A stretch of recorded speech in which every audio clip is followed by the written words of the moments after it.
For the final in my educational technology class, my group members and I were asked to find a lesson plan already created that possessed no forms of technology, and then add beneficial forms of technology to better aid the needs of our students. The lesson plan we decided to use was created for a third grade classroom that depicted the differences between homophones and homonyms. Each third grade student was matched up with a secondary education buddy that would help them in any technological issues that they may have had or any parts of the lesson plan that were unclear to them. This allowed each student to receive one-on-one attention and help keep their attention throughout the entire lesson plan.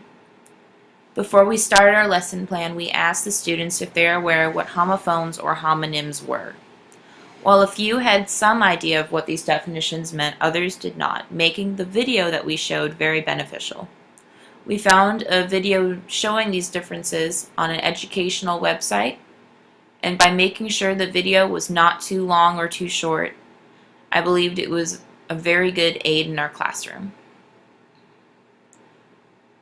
After the students were shown the video, we paired each group up with another group and showed them the activity we were going to do next.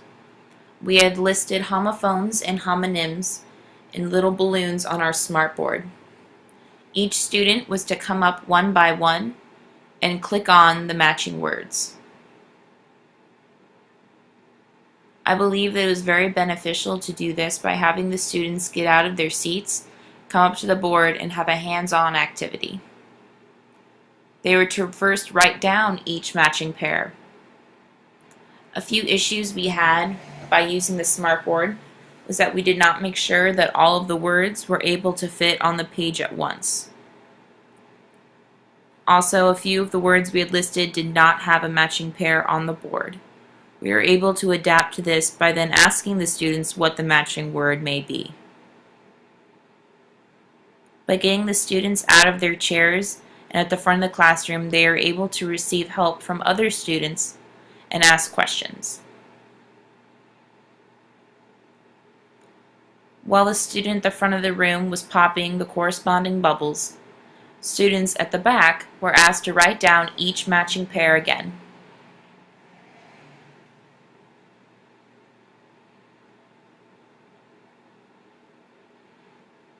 After this, we asked all of the third grade class to come up to the front of the room. There we would read a book that would better show other examples of homophones and homonyms that we had not included in the balloon bursting activity. We had searched for an online book, but we were unable to find one, so we were forced to use a hard copy instead. While this particular section was aimed towards the third grade students, the secondary students were there as more of a behavioral measure to make sure that the younger ones paid attention. After we had reviewed more homophones and homonyms in the book we had read to the class, we asked each student to go and look up the definition of the words that they had matched. They were able to do this by using an online dictionary that they could obtain through the computers in the classroom or their smartphones. We went around the table and asked group by group to share their definitions with us and other members around them. This allowed more students to have more definitions. At the end of the class period, we would have all definitions listed on a Google Doc that the students could then go back and copy and obtain themselves. After the students had looked up definitions, we asked each of them to create sentences using these words. After the students had created sentences, we asked them to make short stories with each word. The students were able to do this by using an online story generator called MyStoryStarter or draw the pictures by hand. Each member of our class chose to use on-hand drawings. After each student had created their picture, they were asked to first share them with group members around them and then show them to the rest of the class. Next time I use a lesson plan like this, I believe I'm only going to allow the students to use the computer-generated storyteller.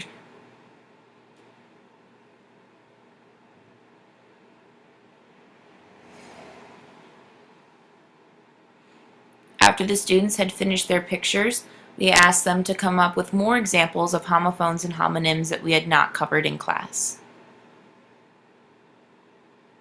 Once everyone was completed with that, I logged on to my Schoology account where I had created a short quiz to test the students to see where they stood in the understanding of homophones and homonyms.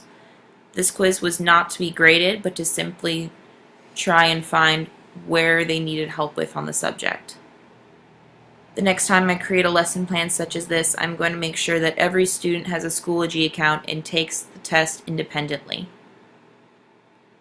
While it's important to gain a group consensus over whether or not the information was understood, I need to be aware on which students need more help and on what topics.